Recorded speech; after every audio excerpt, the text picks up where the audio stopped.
안녕하세요. 평범한 수석 트레이더입니다. 저는 지금까지 기술 기법보단 좀 매매일지 작성 그리고 복귀하는 방법에 대해서 여러분들과 이야기를 해왔습니다.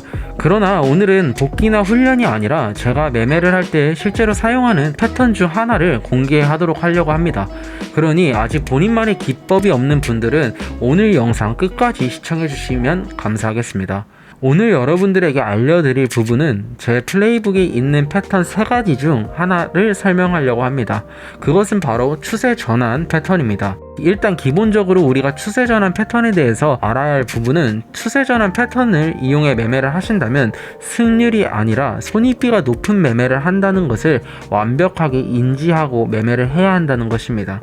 보통 이 부분을 인지하지 못하는데 승률이 낮은 걸 인지한다면 매매에서 손실이 난다고 뇌동매매를 하거나 감정적으로 격해지지 않습니다. 쉽게 이해해보면 여러분들이 이제 로또를 사고 로또에 당첨되지 않는다고 감정적으로 패닉에 빠지거나 흥분하진 않잖아요.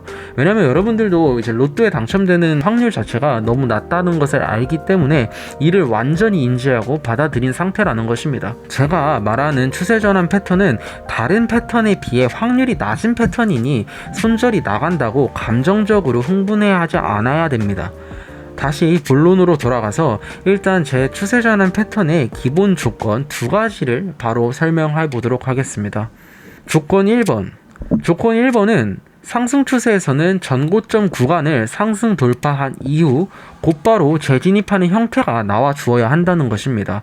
반대로 하락 추세에서는 전저점 구간을 하락 돌파한 이후 곧바로 재진입하는 형태입니다. 이 부분을 과거 차트를 통해 더 구체적으로 확인해 보도록 하겠습니다. 25년도 비트코인 차트입니다.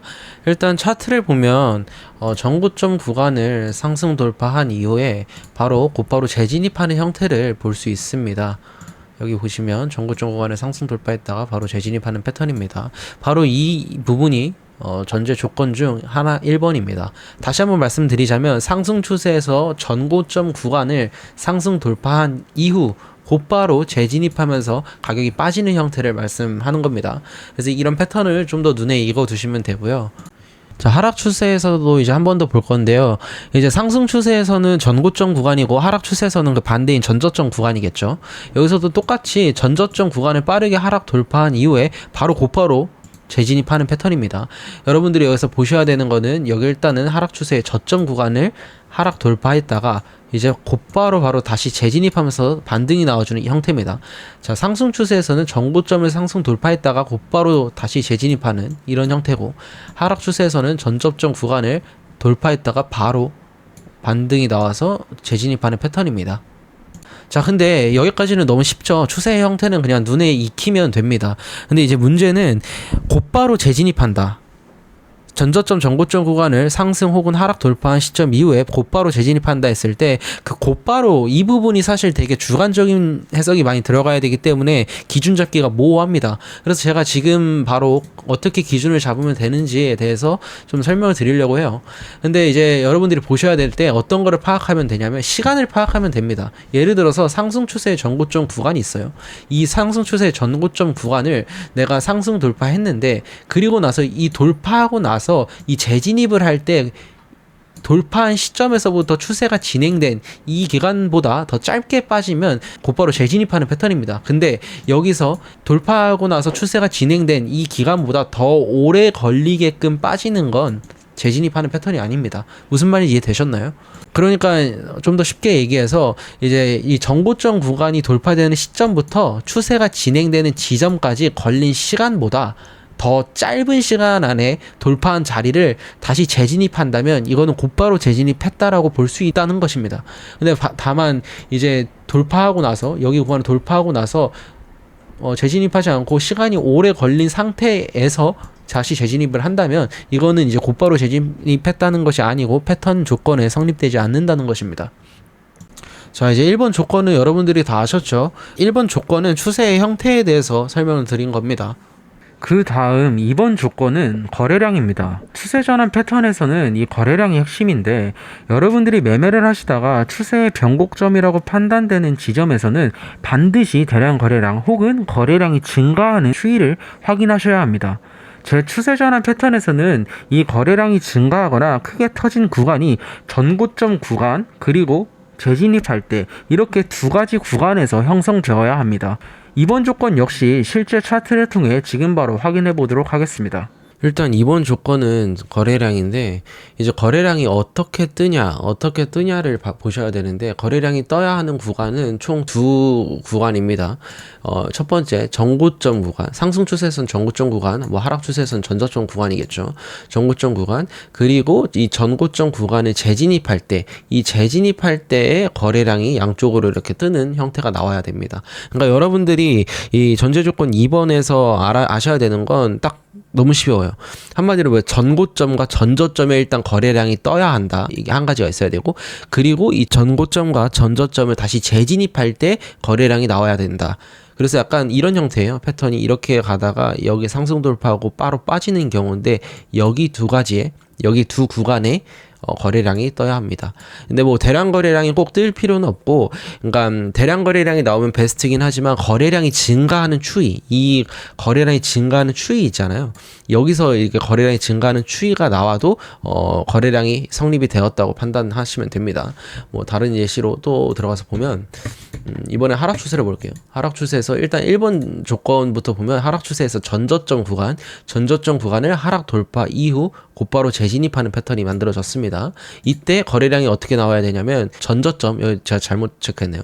전저점 구간에 거래량이 떠야 되고 그리고 이 재진입할 때 거래량이 떠야 됩니다. 지금같이 이것도 보면은 패턴에서 보면은 전저점의 거래량 그리고 재진입할 때 거래량 이렇게 거래량이 양쪽으로 이렇게 뜨는 형태를 볼 수 있죠. 이게 바로 전제 조건 2번입니다. 마지막으로 예시 하나 더 보면은 이것도 하락 추세의 전저점 구간과 재진입할 때 구간에서 거래량이 뜨는 것을 볼 수 있습니다. 거래량이 증가하고 거래량 양쪽으로 떴죠. 이게 전제 조건 2번입니다. 그래서 여러분들이 아셔야 되는 거는 이제 거래량 형태가 어디서 뜨냐 이것만 그냥 좀 암기를 별로 좋아하진 않지만 암기하실 분들은 그냥 암기하셔도 돼요. 전고점과 전저점에서 거래량이 한번 떠야 되고 그리고 그 구간을 다시 재진입할 때 거래량이 떠야 된다. 그래서 거래량은 총 두 군데에서 대량 거래량이 나오거나 거래량이 증가하는 추이가 보여야 된다. 이게 제가 말하는 이제 추세 전환 패턴의 두 번째 전제 조건입니다. 일단 추세 전환 패턴의 두 가지 조건을 모두 다 확인을 했습니다. 다시 정리하자면 상승 추세에서는 전고점, 하락 추세에서는 전저점 구간을 돌파한 이후 곧바로 재진입하는 형태에서 전고점과 재진입할 때 대량 거래량 혹은 거래량이 증가하는 추이가 만들어지는 것이 이 패턴의 조건입니다. 일단 오늘 패턴에 대한 설명은 어느 정도 기술적인 부분은 다 끝났습니다. 그래서 제가 근데 마지막으로 좀 얘기해야 되는 부분은 트레이딩에서 기술의 완성은 언제 진입하는가가 아닙니다. 진입 타점이 나올 때 얼마큼 배팅하는지가 기술의 완성입니다. 많은 사람들은 매매법, 기법을 찾아다니면서 확실한 타점을 찾기를 원합니다. 그러나 100% 정답을 맞추는 타점은 이 세상에 존재하지 않습니다. 언제 진입하는가는 트레이딩에서 한 30% 정도 차지한다고 생각을 합니다. 훨씬 더 중요한 것은 지금 진입한다면 얼마큼 배팅을 해야 되는지입니다. 그래서 저는 오늘 영상의 마무리 부분에는 여러분들에게 오늘 배운 이 패턴에서 얼마큼의 배팅 사이즈를 가져가야 되는지까지 알려드리려고 합니다.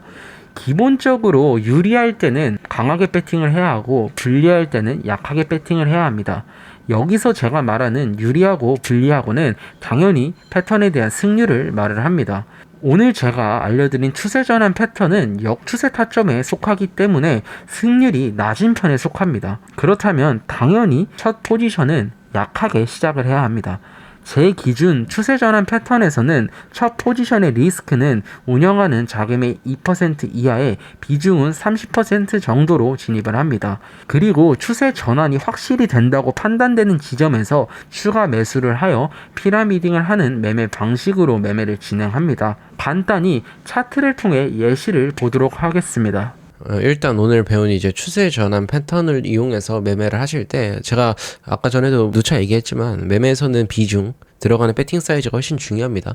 이렇게 봤을 때 일단 어떻게 매매를 하시면 되냐면 약간 시뮬레이션을 돌려보자면 일단 패턴 조건부터 볼게요. 패턴 조건의 1번은 전저점 구간에 빠르게 재진입하는 패턴입니다. 그렇게 봤을 때 지금 전저점 구간을 하락 돌파 이후 곧바로 재진입하는 패턴이 만들어졌죠. 자, 전제 조건 1번은 성립이 되었습니다. 그럼 2번 조건은 어떨까요? 거래량의 형태인데 전저점 구간에 거래량이 증가하는 형태가 보이고 그리고 재진입할 때 거래량이 증가하는 형태가 보입니다. 그래서 2번 조건까지 충족이 되었습니다. 그러니까 첫 번째 조건과 두 번째 조건이 맞았기 때문에 추세 전환 패턴이 만들어졌고 저는 여기서 하락 추세가 상승 추세로 전환될 가능성을 본 겁니다. 그래서 제가 이 시점에서 포지션을 잡으려면 제가 아까 전에도 위에서 말했듯이 운영하는 자금의 2% 이하의 비중 30% 정도 진입하는 것을 추천드립니다. 그렇게 봤을 때 지금 구간에서 이격을 보면 뭐 대충 1.7%죠. 1.71%인데 이때의 비중 세팅을 어떻게 하면 되냐면 전체 자산이 2% 이하의 비중 30%를 해야 하니까 뭐 레버리지는 최대 한 3% 정도와 3배 정도 쓰면 됩니다. 그 이유는 이제 3배 정도 쓰면은 실제로 가져가는 리스크가 뭐 5.1%겠죠. 거기에 뭐 수수료 뭐 이런 것까지 생각을 하지만 뭐 지금은 당장 생각 안 하겠습니다. 5.1%에 여기에 30%니까 3분의 1 토막이 되는 형태죠. 그렇기 때문에 리스크가 2% 안으로 세팅이 들어갑니다. 제가 무슨 말 하시는지 아시죠? 그러니까 한마디로 여기 구간에서 지금 1.7%라는 리스크가 있습니다. 이때 레버리지를 3배 쓰면은 실질적으로 가져가는 리스크는 5.1%인데 전체 자산의 비중의 30%만 들어갈 거기 때문에 전체 자산의 리스크는 2% 이하로 세팅이 된다는 뜻입니다. 이렇게 리스크를 맞춰놓고 포지션을 들어가는 겁니다. 그러면 제가 만약에 여기서 추세 전환의 가능성을 봤지만 반대로 이제 하락으로 빠졌을 때 손절하는 금액은 2% 이하가 됩니다. 리스크를 조금만 가져가겠죠. 그리고 나서 뭐 여기서 이제 추세가 제가 생각하는 대로 흐름이 잘 나와서 여기서 뭐 상승 추세가 이렇게 계속 진행이 돼요. 이때 뭐 이런 구간 매물대 구간 상승 돌파하는 이런 지점에서 포지션을 추가 매수해서 평단을 올려가고 처음에 잡았던 스탑로스가 여기라면 스탑로스도 올라가는 형태. 이런 게 이제 추세 추정 매매 이제 피라미드인 구조인데 추세 전환 패턴을 사용할 때는 보통 이런 식으로 매매를 많이 합니다. 무슨 말인지 이해되시죠? 여기서 근데 가장 핵심은 이 추세 전환이라고 판단되는 지점에서 가져가는 리스크가 2% 이하로 무조건 세팅을 해야 됩니다. 이 리스크, 첫 포지션에 대한 리스크를 키워버리면 이거는 승률이 낮은 매매이기 때문에 되게 잦은 손절도 많이 나갈 뿐더러 그 손절을 한 번씩 할 때 거의 뭐 5%씩 복리로 까이는 형태가 나옵니다. 그렇게 되면은 시드는 금방 갈리는 형태가 나오겠죠. 지금까지 잘 따라오셨나요? 오늘 영상에서는 제 플레이북 중 하나인 추세 전환 패턴의 조건과 결국 실제 매매에서 이 패턴을 이용해서 매매를 한다면 얼마큼 배팅 사이즈를 가져가야 하는지까지 알아봤습니다. 저는 마지막으로 한 번 더 강조하고 싶은 부분이 있습니다. 요즘 무슨 매매법, 무슨 기법 이런 것들이 유행하는 것 같은데 들어가는 타이밍인 타점은 사실 실매매에서 그렇게 중요한 영역에 속하진 않습니다.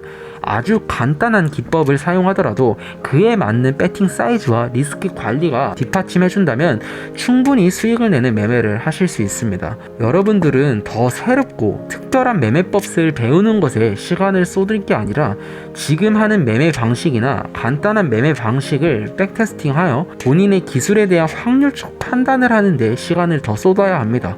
확률적 판단이 되지 않는다면 얼마큼 배팅을 해야 되는지를 모르고 얼마큼 배팅하는지를 모른다면 리스크 관리를 할 수가 없습니다. 이렇게 된다면 결국 여러분들도 뻔히 아시다시피 절대 수익 구조를 만들 수 있는 매매를 할 수 없습니다. 이제부터라도 특별한 매매법이 아니라 저와 함께 올바른 트레이딩을 만들어 보는 것은 어떨까요? 오늘도 올바른 트레이딩이 지속적인 수익을 만든다고 믿는 평범한 50억 트레이더였습니다. 감사합니다.